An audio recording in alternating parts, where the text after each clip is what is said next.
Miên rừng mùi ban đầm nào thá, miên lông sẽ thay mình nẹ đai quạt cư chi nẹ miên, hơi quạt miên đây tù lì thông lờ với, chấm nay cua sa mùi tiệt đai nơi chật cua sa rồi bỏ lục sẽ thấy, miên chiêu ở phiệp cây cỏ, còn tại cua sa lục sẽ thấy tay tay rồng lốp, dọc đấy sai trong cả cua sa mà hàng tiệt đai chi nẹ cây cỏ chi nịch. Tụ bây chỉ cua sa nẹ cây cỏ tự đằng lục mây phum ở chui đỏ sái, còn tại miên đầm đỏ sái xâmรับcua sa chôn cây cỏ tí to lập bạn nụ tế, đôi lục mây phum tay tay can chướng nâng cà pía lục sẽ thấy.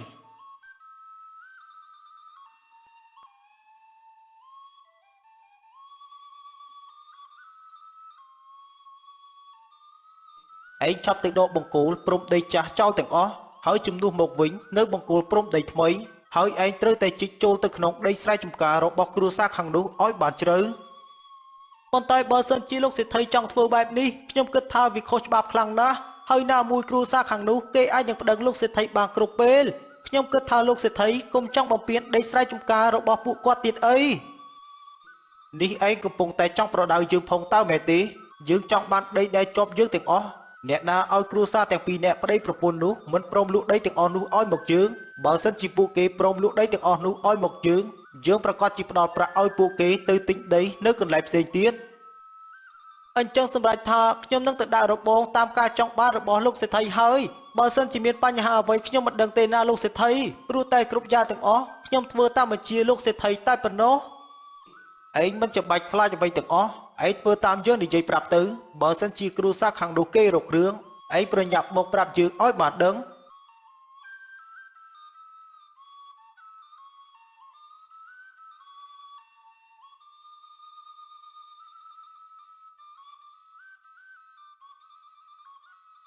ចំណែកគ្រួសារដែលនៅជាប់ភូមិផងរបស់ជាមួយនឹងលោកសេដ្ឋីគ្រួសាររបស់គាត់តែងតែត្រូវលោកសេដ្ឋីរំលោភបំពានដីស្រែចម្ការរបស់គាត់ជាប្រចាំ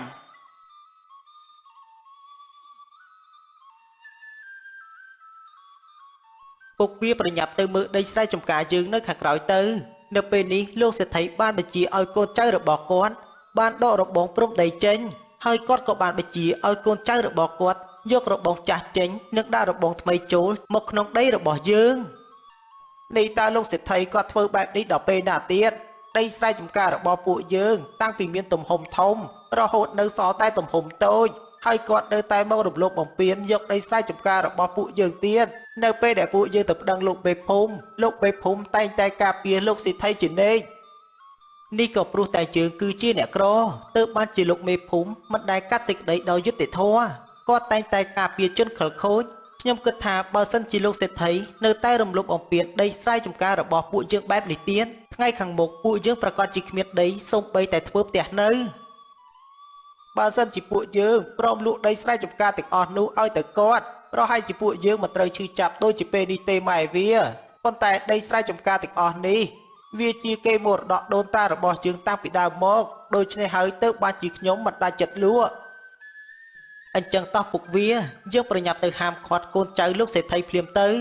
ដើម្បីកុំឲ្យគេជីករបងចូលមកដល់ក្នុងដីស្រែចម្ការរបស់ពួកយើងកាន់តែជ្រៅថែមទៀតបើសិនជាពួកយើងអស់ដីស្រែចម្ការនេះពួកយើងទាំងពីរនាក់ប្រកាសជាត្រូវដាច់ពោះស្លាប់ជាមិនខានព្រោះតែយើងមានដីស្រែចម្ការនេះតែប៉ុណ្ណោះដែលបង្កបង្កើនផល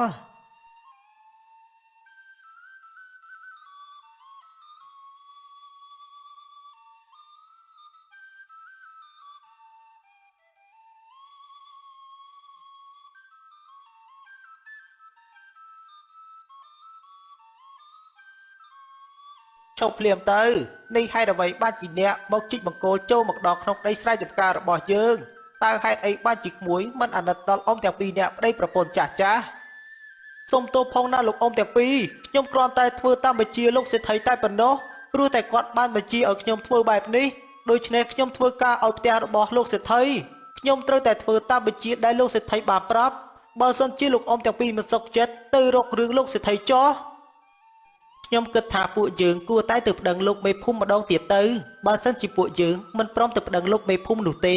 ដីស្រែចម្ការរបស់យើងប្រកាសជារលាយអស់ជាមិនខានក្មួយទៅផ្ដាំលោកសេដ្ឋីឲ្យបានដឹងផងទៅអ៊ំតែពីរនាក់នឹងទៅចាំគាត់នៅផ្ទះលោកមេភូមិដើម្បីដោះស្រាយបញ្ហានេះឲ្យចប់ទៅពេលនេះទៅទោះបីជាអ៊ំដឹងថានឹងទទួលរងភាពអយុត្តិធម៌ក៏ដោយប៉ុន្តែអ៊ំនឹងទៅប្តឹងឲ្យតតែបានបើសិនជាលោកអ៊ំទាំងពីរចង់បានបែបនេះ ខ្ញុំប្រកាសជាទៅប្រាប់លោកសេដ្ឋីឲ្យបានដឹងអញ្ចឹងសូមលោកអ៊ំទាំងពីរទៅរងចាំលោកសេដ្ឋីនៅផ្ទះលោកមេភូមិមុនចុះខ្ញុំនឹងយកដំណឹងនេះទៅប្រាប់ឲ្យលោកសេដ្ឋីបានដឹងនៅពេលនេះបន្ទាប់មកយាយតាទាំងពីរនាក់ប្តីប្រពន្ធក៏បានធ្វើដំណើរទៅផ្ទះលោកមេភូមិ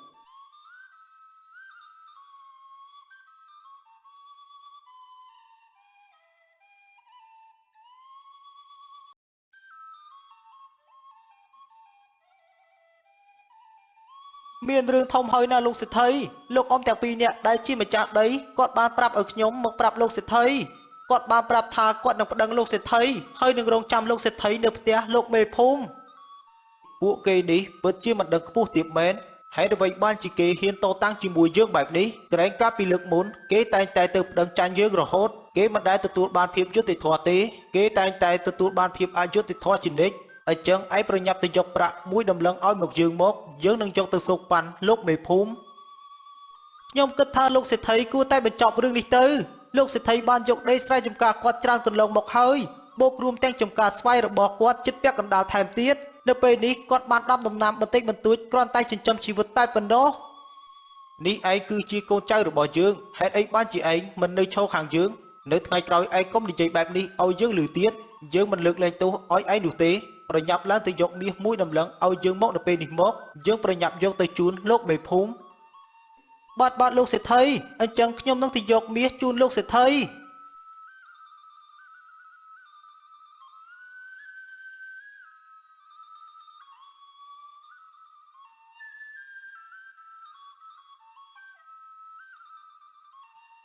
បើតាមការបញ្ជាក់របស់លោកសេដ្ឋីយើងយល់ថាដីស្រែចម្ការទាំងអស់នោះវាជាអតីតគេអពររបស់ឪពុកម្ដាយលោកសេដ្ឋីដូច្នេះអ្នកទាំងពីរគួរតែស្ដាប់យើងឲ្យបានច្បាស់ក្នុងនាមយើងជាមេភូមិខ្ញុំសូមប្រកាសនៅថ្ងៃនេះតែម្ដងអ្នកទាំងពីរអ្នកប្តីប្រពន្ធរៀបចំចាកចេញពីដីនោះភ្លាមទៅហើយប្រគល់ដីទាំងអស់នោះជូនទៅលោកសេដ្ឋីវិញព្រោះតែដីទាំងអស់នោះវាគឺជាកម្មសិទ្ធិគ្រួសារលោកសេដ្ឋីតាំងពីដូនតាគាត់មកក្នុងនាមខ្ញុំជាមេភូមិខ្ញុំនឹងផ្ដល់ដីត្រៃមួយកន្លែងឲ្យអ្នកទាំងពីរប្រកបមុខរបររស់នៅនិងបង្កបង្កើនផលនេះពិតជាអយុត្តិធម៌ណាស់លោកមេភូមិខ្ញុំពិតជាមិនអាចទទួលយកបានទេខ្ញុំរស់នៅដីស្រែចម្ការនោះតាំងពីនៅតូចមក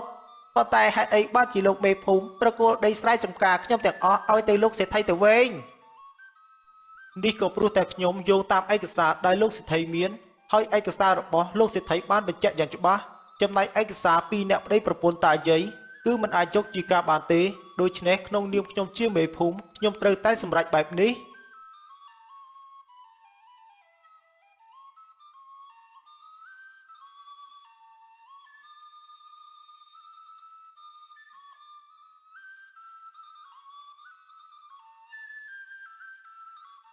នេះខ្ញុំពិតជាអរគុណលោកមេភូមិខ្លាំងណាស់បើសិនជាមិនបានលោកមេភូមិជួយដោះស្រាយរឿងនេះឲ្យខ្ញុំទេ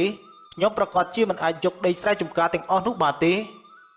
នៅពេលនេះលោកសេដ្ឋីទទួលបានដីស្រែទាំងអស់នោះគឺជាកម្មសិទ្ធិហើយដូច្នេះចាប់ពីថ្ងៃនេះទៅគ្រួសារទាំងពីរនាក់ប្តីប្រពន្ធនោះប្រកាសជាមិនអាចទៅរំខាននិងទាមទារដីស្រែចម្ការទាំងអស់នោះមកវិញបានទេខ្ញុំពិតជាអរគុណណាស់លោកមេភូមិ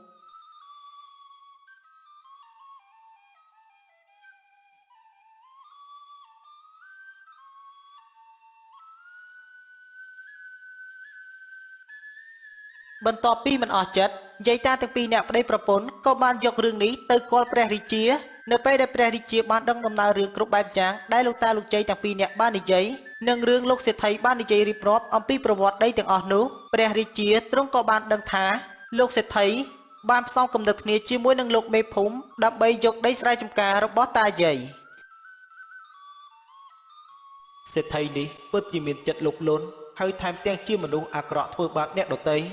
យើងត្រូវតែធ្វើយ៉ាងណាដើម្បីចាប់កំហុសគេឲ្យបានគ្រួសារយាយតាពីរអ្នកប្តីប្រពន្ធគាត់លំបាកតើគាត់ធ្វើម៉េចនឹងហ៊ានទៅរំលោភបំពានដីស្រែចម្ការរបស់លោកសេដ្ឋី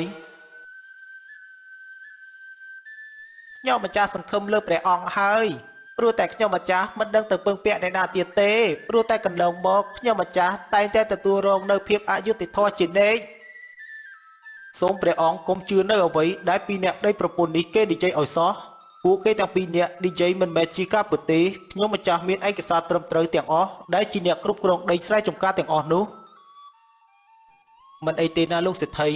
នៅពេលនេះយើងបានដឹងហើយអ្នកណាខុសអ្នកណាត្រូវហើយអ្នកណាគឺជាជនរងគ្រោះយើងមានប្រាក់ជូនលោកសេដ្ឋីនិងកូនចៅលោកសេដ្ឋីមួយចំនួនសូមលោកសេដ្ឋីយកប្រាក់ទាំងអស់នេះមួយដំឡឹងចែកគ្នាជាពីរជាមួយនឹងកូនចៅលោកសេដ្ឋីតាមដំណើរចោះហើយសូមលោកសេដ្ឋីធ្វើដំណើរទៅខាងក្រៅព្រះបរមរាជវាំងសិនដើម្បីចាត់ចែងប្រាក់ទាំងអស់នេះដែលយើងឲ្យលោកសេដ្ឋីនិងកូនចៅសូមអរព្រះគុណណាស់ក្រាបទូលអញ្ចឹងទូលបង្គំនឹងយកប្រាក់ទាំងអស់នោះទៅចែកគ្នាជាមួយកូនចៅទូលបង្គំសិនបន្ទាប់ពីទទួលប្រាក់ពីព្រះរាជារួចមកលោកសេដ្ឋីក៏បានធ្វើដំណើរចាកចេញទៅខាងក្រៅវាំងជាមួយនឹងកូនចៅ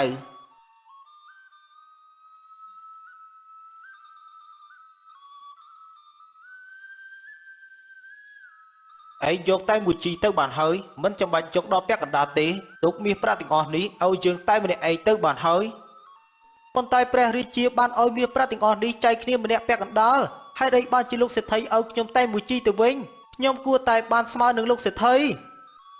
យើងគឺជាសេដ្ឋីយើងចង់បានច្រើនជាងឯងដូច្នេះឯងមិនចាំបាច់និយាយវែងឆ្ងាយជាមួយយើងទេធ្វើតាមអ្វីដែលយើងនិយាយប្រាប់ឯងទៅនេះតើលោកសេដ្ឋីចែកប្រាក់ជាមួយនឹងកូនចៅលោកសេដ្ឋីរួចហើយតើមែនទេបើសិនជាលោកសេដ្ឋីចែកប្រាក់ទាំងអស់នេះរួចហើយលោកសេដ្ឋីគួរតែដល់ពេលប្រមូលដីស្រែចម្ការទាំងអស់នោះដែលលោកសេដ្ឋីបានយកពីអ្នកជិតខាងឲ្យទៅម្ចាស់ដើមគេវិញទៅនេះតើព្រះអង្គកំពុងតែមានបន្ទូលយ៉ាងម៉េចទៅក្រាបទូលតើហេតុអ្វីបានជាត្រូវឲ្យទូលបង្គំប្រគល់ដីស្រែចម្ការទាំងអស់នោះឲ្យទៅគ្រួសារអ្នកជិតខាងទៅវិញត្រឹមតែប្រាក់មួយដំឡឹងដែលយើងបានឲ្យលោកសេដ្ឋីចែកគ្នាជាមួយនឹងអ្នកបម្រើរបស់លោកសេដ្ឋីដូច្នេះលោកសេដ្ឋីត្រូវតែចែកម្នាក់ពាក់កណ្ដាលប៉ុន្តែលោកសេដ្ឋីបែរជាចែកឲ្យគេត្រឹមតែ 10% នៃចំនួនប្រាក់ដូច្នេះយើងអាចកំណត់បានហើយថាលោកសេដ្ឋីគឺជាអ្នកខុសគ្រួសារជិតខាងកំសត់នេះគាត់មិនបានទៅរំលោភបំពានដីស្រែចម្ការលោកសេដ្ឋីទេប៉ុន្តែលោកសេដ្ឋីវិញទេដែលជាមនុស្សលោភលន់យកដីស្រែចម្ការរបស់អ្នកទុនខ្សោយហើយលោកសេដ្ឋីបានសោកប៉ាន់លោកមេភូមិនៅទីនោះឲ្យកាន់ជើងលោកសេដ្ឋីត្រឹមតែប្រាក់មួយដំឡឹងលោកសេដ្ឋីស្ដាយទាំងដែលលោកសេដ្ឋីមានប្រាក់រាប់សែនដំឡឹងនៅលើផ្ទះដល់លោកសេដ្ឋីចែកឲ្យអ្នកបម្រើលោកសេដ្ឋីត្រឹមតែ 10% នៃប្រាក់ដែលយើងបានឲ្យមួយដំឡឹងវាអាចបញ្ជាក់បានហើយថាលោកសេដ្ឋីគឺជាអ្នកបំពានអ្នកជិតខាងទូលបង្គំដឹងខុសហើយក្រាបទូលសូមលើកលែងទូលឲ្យទូលបង្គំផងទៅទូលបង្គំនឹងប្រគល់ដីស្រែចម្ការទាំងអស់នោះដែលទូលបង្គំធ្លាប់បំពេញកន្លងមកជូនទៅម្ចាស់ដើមគេវិញបើសិនជាលោកសេដ្ឋីបានដឹងថាកន្លងមកលោកសេដ្ឋីបានធ្វើខុសហើយលោកសេដ្ឋីទទួលកំហុសគ្រប់បែបយ៉ាងយើងនឹងលើកលែងទោសហើយផ្ដល់ឱកាសឲ្យលោកសេដ្ឋីម្ដងទៀតសូមលោកសេដ្ឋីទៅផ្ទះវិញបង្កបង្កើតផលដោយធម្មតាដោយការពីមុនទៅហើយសូមគ្រួសាររបស់តាយាយទាំងពីរនាក់ទៅផ្ទះវិញបង្កបង្កើតផលដោយរដុះទៅវិញចោះចាប់តាំងពីថ្ងៃនោះមកលោកសេដ្ឋីក៏បានកែប្រែខ្លួនមិនរំលោភបំពានយកដីស្រែចម្ការអ្នកទុនខ្សោយដោយការពីមុនទៀត